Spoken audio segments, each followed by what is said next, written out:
Hola a todos, estamos de vuelta en Generar Lazos TV, este programa, esta propuesta que tiene como objetivo mostrar, graficar lo que pasa en nuestro querido partido de Lanús.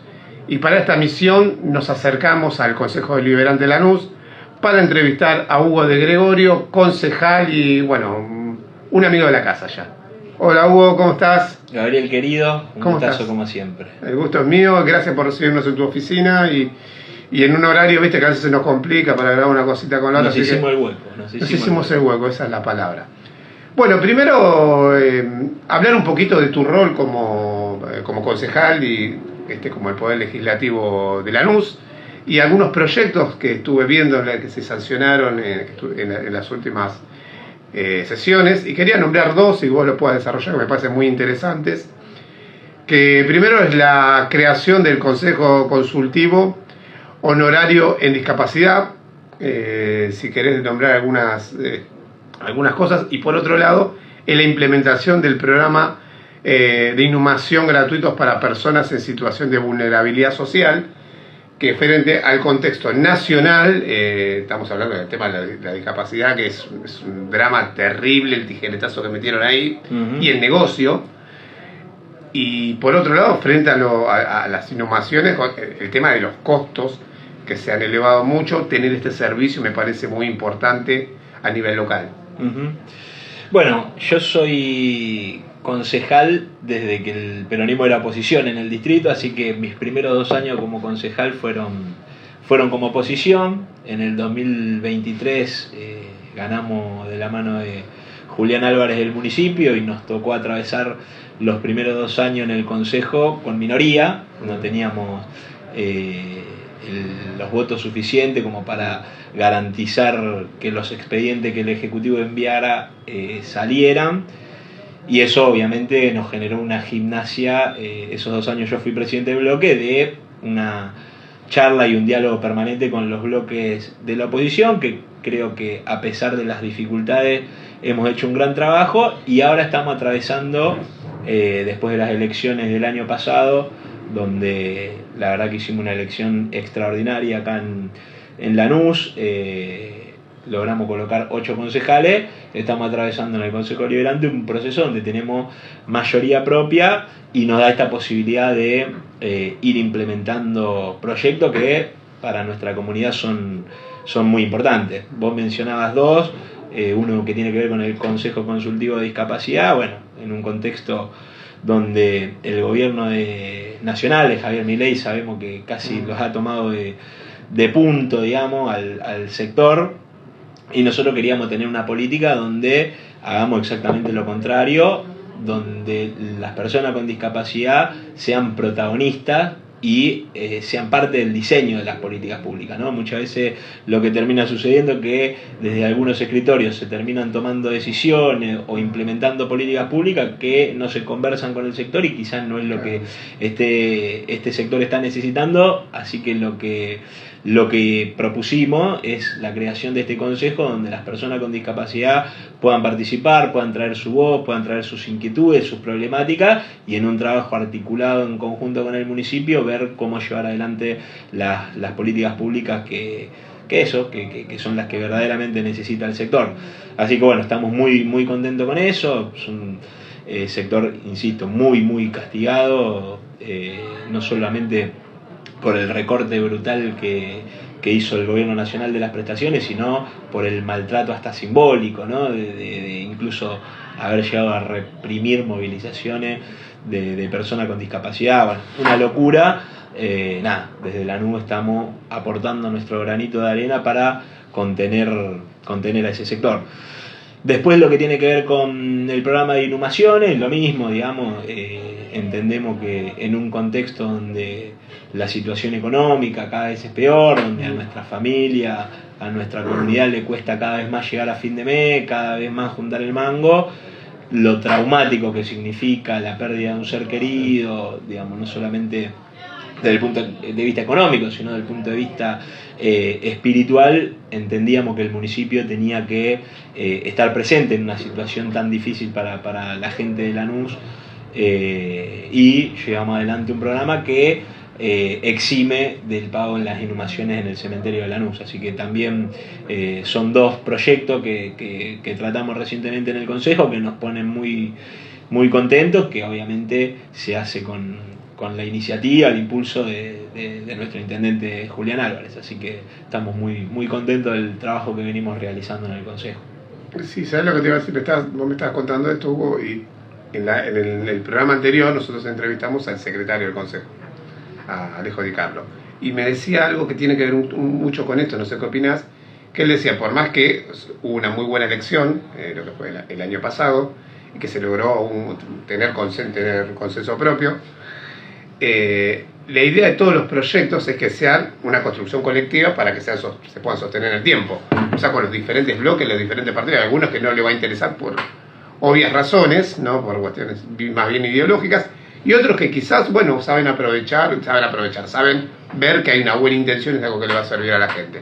Sí. Entonces, y eso, lo que vos hablabas de un consejo, o sea, para que se incorporen, ¿cómo ves estos dos, esta construcción colectiva de consensos dentro del Consejo? Por eso te hacía hincapié en las distintas etapas, ¿no? La etapa como oposición, la etapa gobernando, pero en minoría en el Consejo Deliberante, y hoy con el Consejo en mayoría. Yo creo que estamos atravesando una etapa muy, muy positiva, muy interesante en el Consejo Deliberante, donde, repito, la enorme elección que hicimos el año pasado no nos llena de soberbia ni mucho Claro. menos, sino por el contrario, podríamos imponer la mayoría, digamos, sistemáticamente, de forma tranquila. Sin embargo, no hacemos eso porque justamente, como vos bien decías, apostamos a construir políticas públicas que sean duraderas y siempre entendiendo que la prioridad es mejorar la calidad de vida de nuestros vecinos en un contexto muy difícil para todos, que es este que estamos viviendo en el gobierno de Milei. Entonces destacaba esas tres etapas porque creo que esta etapa es una etapa de profundización del funcionamiento del Consejo Deliberante y de mucha responsabilidad en que esa mayoría nos permita generar políticas públicas que verdaderamente sirvan y que cuenten con el consenso de la mayoría. Siempre hay sectores, digamos, que no van a estar de acuerdo o que van a intentar obstruir o poner palos en la rueda por réditos electorales, pero la mayoría de los bloques tiene una predisposición a trabajar, y eso se nota en estas ordenanzas, que las mayorías fueron votadas por la enorme mayoría de los bloques. Bueno, estamos promediando más de 2 años de gestión a nivel municipal. Bueno, ¿qué aspectos considerás que se avanzó fuertemente en estos 2 años y medio de gestión? Bueno, primero hay que aclarar que estos 2 años, insisto, los transitamos con una adversidad en términos presupuestarios y económicos muy grande, digamos, donde el gobierno nacional ha decidido paralizar completamente la obra pública, donde frenó todo tipo de transferencias o partidas a los municipios, donde también el recorte que ha hecho con la provincia de Buenos Aires termina indirectamente afectando a los municipios, porque la provincia tampoco tiene los recursos suficientes, y en ese contexto nos hemos dado una estrategia para llevar adelante un mecanismo de recaudación propia desde el municipio con los contribuyentes y los vecinos de Lanús, que nos permita hacer una gestión a la altura del contrato electoral con el cual nos comprometimos con nuestros vecinos. Pero siempre es bueno aclarar en las condiciones y decirle la verdad a la gente, en las condiciones en las que estamos llevando adelante el gobierno. Claro, porque muchas veces se dice, bueno, se cortó únicamente la obra pública, un montón de programas, un montón de fondos que venían tanto de provincia, que llegaban a provincia, como de nación. Y además la paralización de la obra pública, porque lo cierto es que hoy los presupuestos municipales alcanzan para garantizar el servicio de recolección de residuos, para pagar los sueldos y un puchito más, digamos. Claro. Es difícil con los presupuestos que hoy manejan los municipios llevar adelante obras de envergadura, obras de infraestructura pesada, que son las que estructuralmente modifican la calidad de vida, por ejemplo, ahora para el tema de las inundaciones, ¿no? Sí. Digamos, sin apoyo, sin respaldo de los gobiernos provincial y nacional, es prácticamente muy difícil. Sin embargo, decidimos no quedarnos en la excusa y de patear la pelota afuera con respecto a esa situación, sino desde el municipio encarar una discusión sobre el tema tributario particularmente, sobre quiénes son los que en esta situación están en condiciones de tributar de manera más solidaria y más progresiva en el municipio, y que el municipio se pueda hacer de los recursos suficientes para llevar adelante la gestión. Por ejemplo, hemos tomado la decisión de eximir del pago del TCG de seguridad e higiene a 5.000 comercios de barrio, 5.000 comercios de cercanía, y elevar la tasa que pueden pagar los 3 hipermercados que hay en Lanús, digamos, ¿no? O sea, perdona que te corte, pero es muy interesante esto que decís, porque muchas veces, obviamente, ¿cómo se usa políticamente esto? Se le aumentó la tasa a los supermercados, pero nunca se dice que se le sacó a los comercios locales. Claro, primero que falta esa aclaración, Claro. Y segundo que entendemos que en este contexto los sectores más pudientes de Claro. nuestra economía, de nuestra sociedad, de nuestra comunidad, tienen que hacer un aporte mayor, digamos, porque el municipio tiene que funcionar, digamos, Claro. y los recursos no están, y hay que tomar determinadas medidas, que en este caso es para aliviar y beneficiar a los comercios de cercanía, que son básicamente los que en estas situaciones económicas primero pierden y terminan bajando las persianas y terminan dejando una familia sin laburo en la calle. Entonces, nada, son determinadas medidas que fuimos tomando para garantizar la gestión. Y yo creo que la característica principal de esta gestión es la presencia, ¿no? La presencia del Estado municipal en cuanto a la cercanía que los vecinos tienen para poder trasladar sus demandas, trasladar sus problemáticas, trasladar sus inquietudes y, insisto, con muchísimo esfuerzo, resolver y estar a la altura de la circunstancia, tener un municipio dinámico. Si vos ves, por ejemplo, en materia de espacios públicos, cómo se viene llevando adelante la tarea de recuperación de plazas, de creación de plazas nuevas, ni hablar del Parque de las Colonias, que es una obra extraordinaria que van a disfrutar nuestros vecinos por muchísimo tiempo, donde se abrieron espacios, donde se puso muchísimo más lindo y muchísimo más en valor uno de los pocos espacios y pulmones verdes que tiene nuestro distrito. Después, bueno, se está llevando adelante un programa importantísimo, diría histórico, en materia de pavimentación. Todos tenemos, todos los que nacimos, nos criamos y vivimos en Lanús, tenemos ese karma de que cuando nos vienen a visitar de otro distrito, nos plantean que están entrando, ¿viste?, en una zona de guerra prácticamente, claro, porque vienen de Avellaneda, vienen de Loma, donde la infraestructura venía siendo mucho más cuidada, y entran en Lanús y parece que empiezan los cráteres, los baches, los pozos. Bueno, venimos dando una política con eso, insisto, con recursos municipales, con recursos propios, con nula asistencia del gobierno nacional. Venimos dando una progresiva mejora en esos términos. Lo que tiene que ver con el equipamiento en seguridad, digamos, es una de nuestras prioridades, la inversión en materia de seguridad ciudadana, con la asistencia de pagarle los combustibles a los patrulleros, la incorporación de nuevos patrulleros en coordinación con el gobierno provincial, también decisiones astutas, digamos, también, por ejemplo, insisto, con el tema presupuestario. Una de las medidas que se tomó al inicio de la gestión es recuperar muchísimos autos del parque automotor autoperteneciente al municipio que estaban puestos a disposición de funcionarios. Sí. Sabemos que la mayoría de los integrantes del gabinete anterior viven o vivían en Capital Federal, entonces lo usaban para trasladarse de sus domicilios al municipio.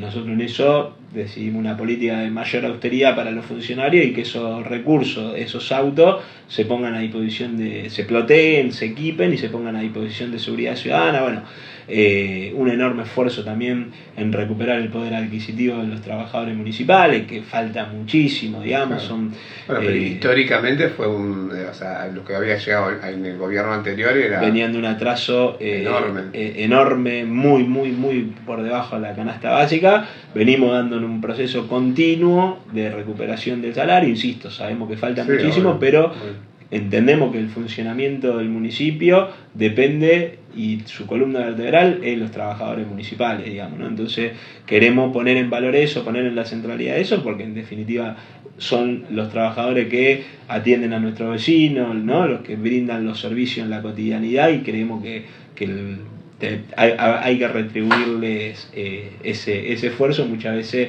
mal compensado, ¿no? Claro. Y esto de poner nuevamente la carrera municipal como un orgullo, ¿no? Que así en la época de Manolo era el orgullo municipal y pertenecer a esa familia.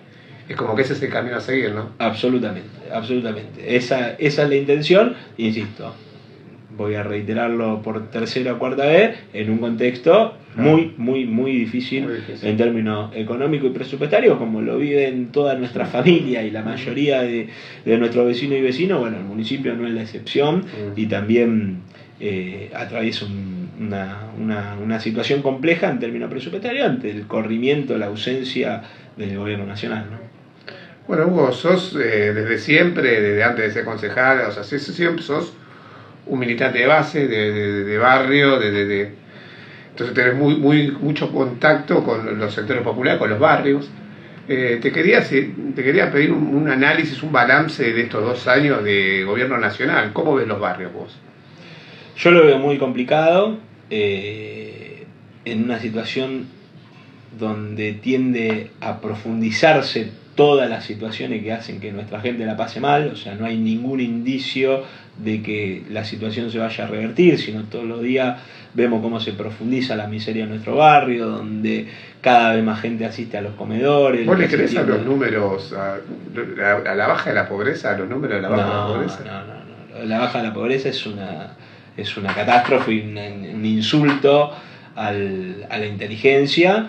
Sí creo que hay algunos parámetros de la macroeconomía que por ahí el gobierno puede vender como que ha ordenado. Nosotros entendemos que la macroeconomía escindida de la microeconomía y de la calidad de vida de nuestra gente no tiene ningún sentido. Nosotros queremos que los números cierren, pero con la gente adentro, digamos, ¿no? Por ejemplo, el tema de la inflación. Es cierto que la inflación... Y bajó comparado con lo que venía. Comparado con lo que venía, bajó.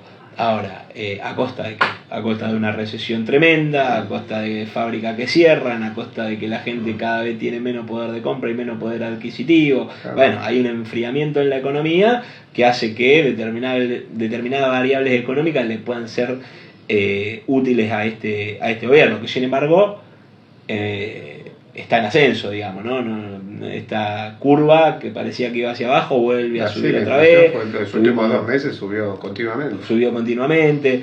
Entonces yo la veo muy complicada la situación, un gobierno que no tiene alma, no tiene el más mínimo interés en cuidar y proteger a los argentinos, que está obsesionado, producto de la identidad y la trayectoria de quienes componen este gobierno, todos tipos involucrados en la finanza, que nunca han pisado un barrio, nunca han pisado una fábrica, nunca han pisado una escuela, nunca han pisado un hospital. Hay un desconocimiento y una disociación tremenda en cómo la está pasando la gente.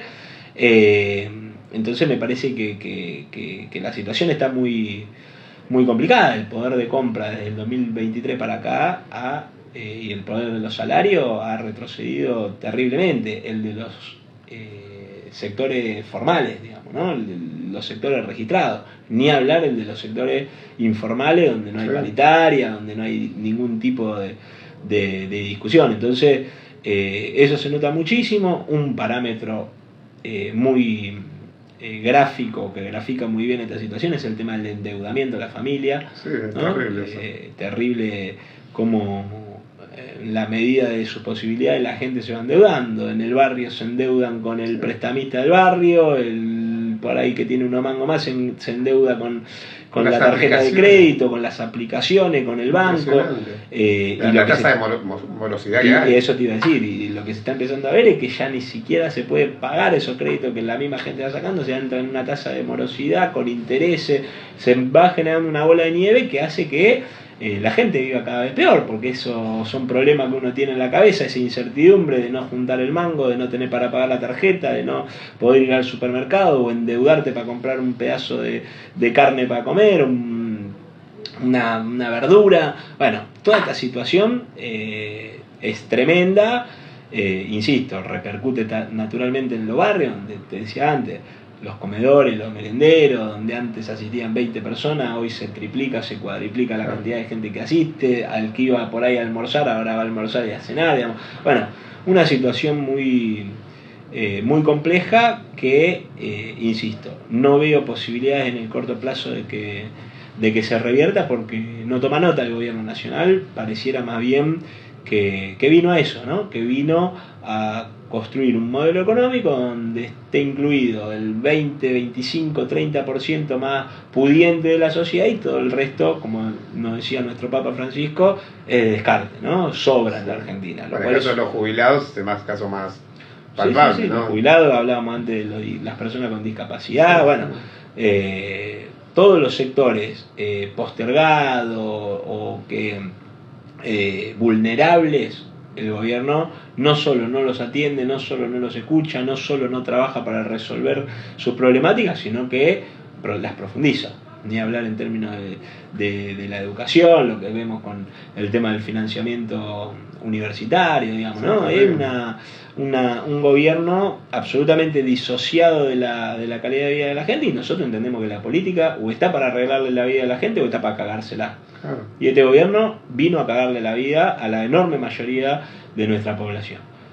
Ahora se empiezan a ver los resultados, insisto, yo creo que esto va a tender a profundizarse, porque estos 2 años, hablábamos antes de la macroeconomía, gran parte del sostenimiento de alguna variable tuvo que ver con el endeudamiento con el Fondo Monetario Internacional, con el rescate que hizo el Tesoro de Estados Unidos el año pasado, ¿no?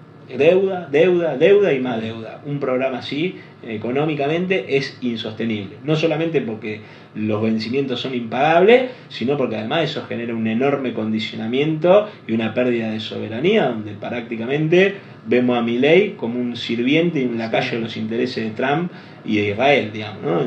Donde la Argentina no protege sus recursos, donde no tiene una política soberana sobre que el pueblo pueda disfrutar de su propio país. Aparte creo que es algo que ya vimos, no sé qué opinás, pero nosotros, o sea, por edad o porque lo hemos estudiado, en los 70 pasó algo parecido, en los 90 muy marcado, y ahora vamos a hablar un poquito de eso, ¿no? Que estas políticas liberales terminan en el 2001 o algo parecido. Te quería consultar, Hugo, o sea, el peronismo siempre fue una especie de piloto de tormenta, ¿no? Pensemos en el 2001, que Néstor y Cristina, que agarraron un país, no prendido fuego, cenizas, prácticamente, una crisis enorme, una desocupación enorme.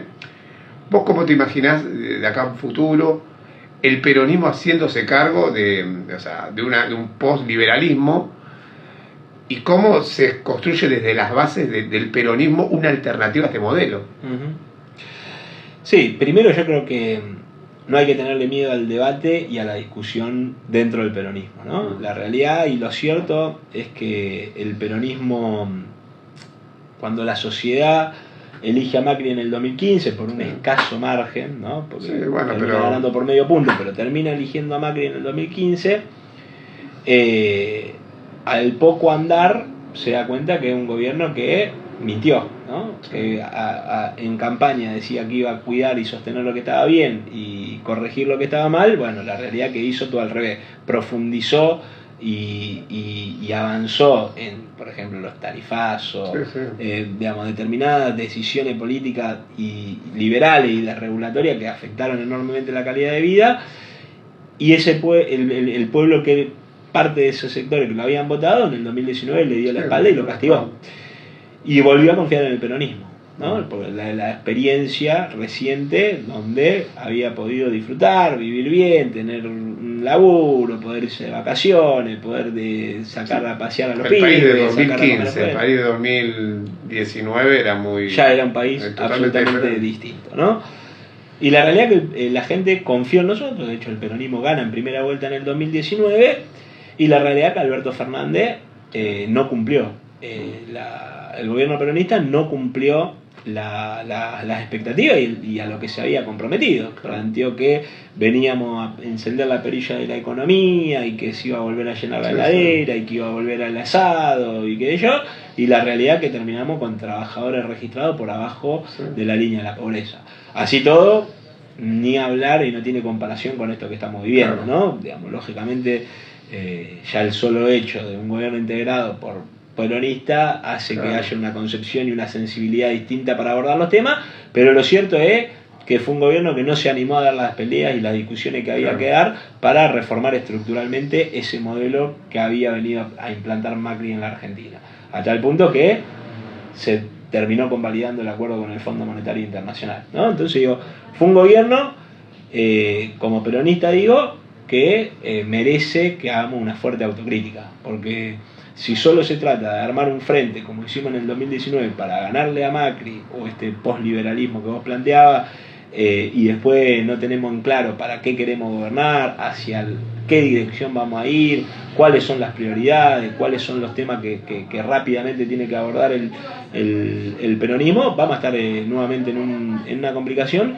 y por sobre todas las cosas se va a terminar de romper la credibilidad con nuestro propio pueblo, ¿no? Si el peronismo, insisto, no resuelve hasta el día de hoy lo estamos pagando. El gobierno de Alberto Fernández, esa descredibilidad por no haber cumplido nuestra palabra, hoy tiene un costo. Bueno, hay que recuperarse de ese costo, volver a construir representatividad, mirar a los ojos a nuestra gente y hacernos cargo de que no estuvimos a la altura, y dar la discusión para que el gobierno que venga verdaderamente se comprometa, quizá no a revertir todo de un día para el otro, porque en las condiciones en las que está la Argentina y va a dejar la Argentina Milei es muy complicado, pero sí de pasito a pasito ir resolviendo en la dirección correcta y generando las condiciones para que la Argentina vuelva a tratar mejor a su propio pueblo y a construir un orgullo y volver a sentirse gustoso y orgulloso de ser argentino, cosa que hoy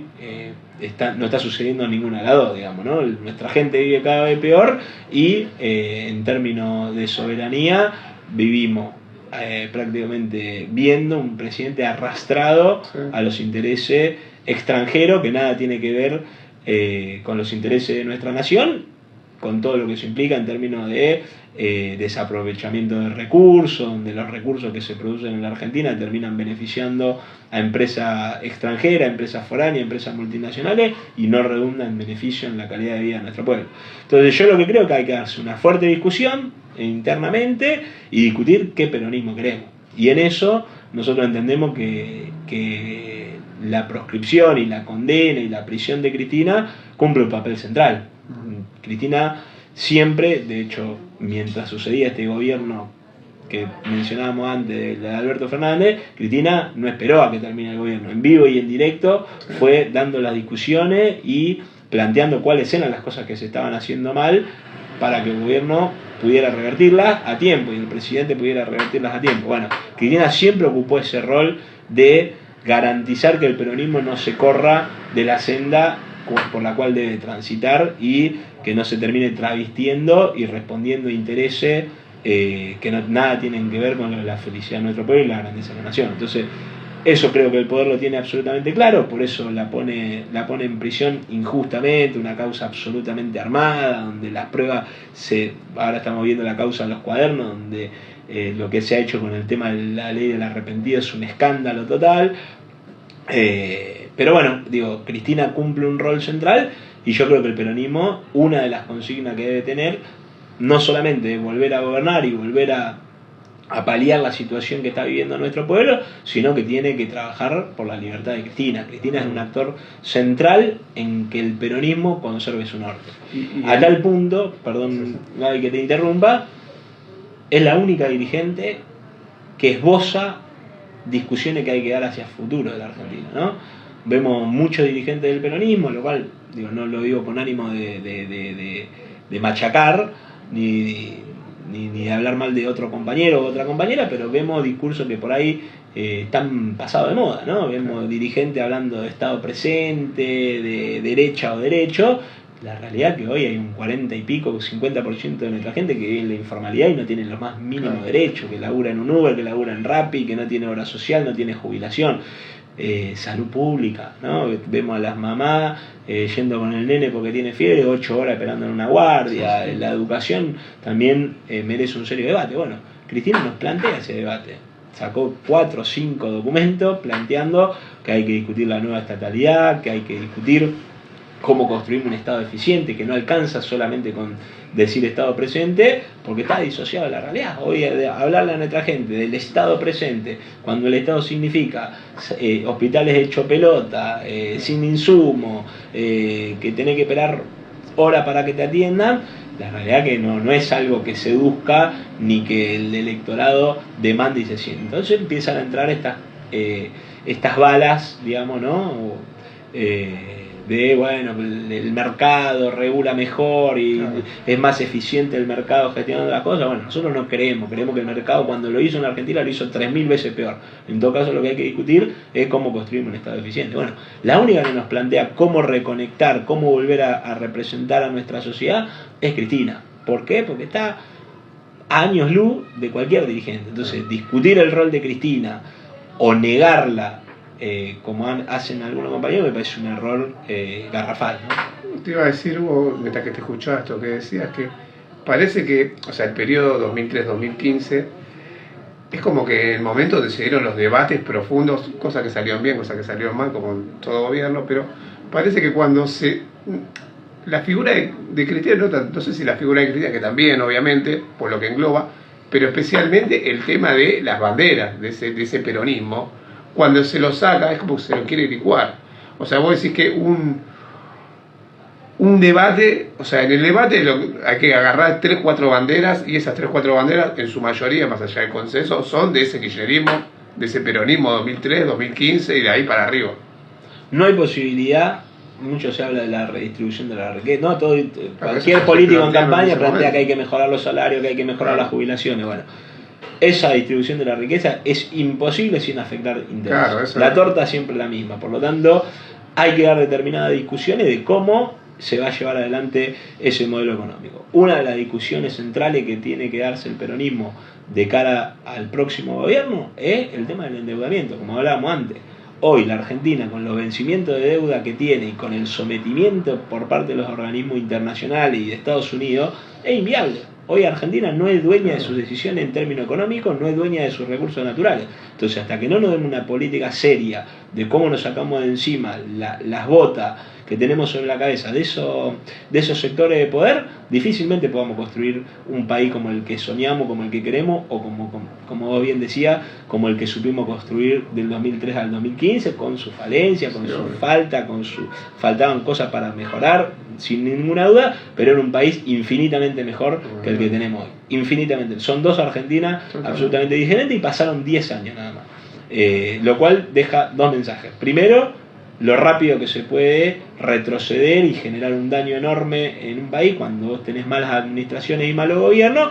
Y la otra es que así todo se puede, que siempre se puede. Como decía vos, el proceso del 2003 comienza después de una crisis sin precedentes, profundísima como fue la del 2001, con el corralito, con una desocupación altísima. De hecho, Kirchner termina asumiendo el gobierno con más desocupados que votos, digamos. Bueno, y sin embargo se pudo construir un proyecto de país soberano, serio, que incluyó a la enorme mayoría de los argentinos. Ahora, eso también naturalmente implica pelearse y discutir con sectores de poder que no están dispuestos a resignar ningún tipo de margen de ganancia, que son absolutamente mezquinos y absolutamente egoístas en sus intereses, y que a costa del sacrificio del bienestar de la mayoría de la sociedad terminan generando pingüe ganancia. Bueno, eso hay que ponerlo en discusión. No hay forma de construir una Argentina seria si tenés un sector muy minoritario, que cada vez se la lleva más en pala, incluso en situaciones de crisis como la que estamos viviendo hoy, cuando la mayoría de la gente la paga mal y la mayoría de la gente haciendo malabares para llevar a la gente. No hay posibilidad. Nadie está discutiendo que no tienen que ganar plata, que no tienen que tener ganancia. El rol del empresario, y naturalmente, es generar ganancia, pero no a costa del sufrimiento de la mayoría del pueblo, porque es un país inviable, porque a la larga eso termina explotando. No hay posibilidad, no hay sostenibilidad en el tiempo. Es una Argentina invivible como la que estamos viviendo hoy con Milei, donde hable con el que hable, la está pasando mal o no llega a fin y de cualquier sector social, ¿no? Porque a veces se nos quiere solo reducir al peronismo como la representación de los sectores más populares o más vulnerables de la sociedad, y la realidad es que el peronismo, cuando gobierna el peronismo, trabaja para todos los sectores sociales, trabaja incluso para los empresarios que han en el ciclo del 2003-2015 tenido ganancias extraordinarias porque había consumo, porque la gente tenía guita en el bolsillo, porque tenía plata para comprar. Entonces se trata de construir un país para todos, digamos, ¿no? Y no un país para unos pocos. Eso hay que discutirlo, y para eso necesitamos coraje, valentía de nuestros dirigentes, de los que pretendan ser quienes representen al peronismo en las próximas elecciones, y no hay que tenerle miedo, porque más grave va a ser o no dar esas discusiones y volver a fracasar en el gobierno. Eso la gente no nos lo va a perdonar. Yo prefiero generar esas discusiones para que el peronismo ponga en agenda cuáles son las prioridades. Sí, una es el desendeudamiento. No hay posibilidad de construir un proceso virtuoso en la Argentina si el gobierno nacional no es dueño de sus propias decisiones. Si sus decisiones vienen dictaminadas por organismos foráneos, organismos extranjeros, que justamente necesitan que Argentina tenga cada vez menos soberanía y cada vez menos decisión sobre sus propios recursos. Entonces, esa creo que es el eje vertebrador. Creo que Cristina es central en esa discusión, porque es quien conduce, quien tiene mayor claridad, mayor experiencia, mayor trayectoria, mayor capacidad por encima de cualquier otro dirigente. Por lo tanto, hasta por una cuestión de gratitud y de honor, el peronismo no puede abandonar a Cristina por lo que significó, ¿no? La que fue a dar la pelea, se la bancó y se bancó los cachetazos en la cara. El peronismo y los que somos peronistas y tenemos código, no dejamos tirada a la compañía que se peleó con los sectores de poder cuando el poder la está proscribiendo y teniendo encerrada en un edificio. Y tercero, insisto, proponerse volver a representar y dar las discusiones de cuáles son los problemas que necesita resolver nuestra sociedad, digamos, ¿no? No son consignas vacías, no es Estado presente y solamente, sino que algo está pasando en nuestra sociedad que hay que percibirlo, que hay que escucharlo, que hay que atenderlo, que hay que verlo y animarse a discutirlo, ¿no? No alcanza con consignas. ¿Qué es el Estado? Bueno, discutamos qué es la salud pública, discutamos qué es la educación pública, discutamos la seguridad, ¿no? Bueno, me parece que en eso se tiene que enfocar el peronismo, y creo que se viene haciendo. A veces con un tono más elevado, a veces con menos, pero bienvenido sea el debate, entendiendo que hay que construir una síntesis, ¿no? En determinado momento, obviamente, eso tiene que ir a una síntesis y el peronismo tiene que ir unido y ordenado. Pero esa unidad no puede ser en detrimento de evitar discusiones que son necesarias, porque venimos a hacer un mal gobierno, venimos de perder una elección y eso obviamente genera consecuencias. No se trata de negar la situación, cerrar los ojos, ponerse un balde en la cabeza y decir unidad, armemos un frente para ganarle a Milei y nada más, porque más grave es, insisto, después de hacerse cargo del gobierno y no saber para dónde ir y volver a fallarle a nuestro pueblo, porque eso va a ser imperdonable. Bueno, Vito, nos dejaste un montón de definiciones, un montón de frases, así que te queremos agradecer mucho por la entrevista, por todas las definiciones que diste para pensar. Así que bueno, agradecerte nuevamente. Esto ha sido todo por hoy. Nos vemos el viernes a las 21 horas por Canal 15 BMTV y TV Sindical. Muchas gracias. Chao.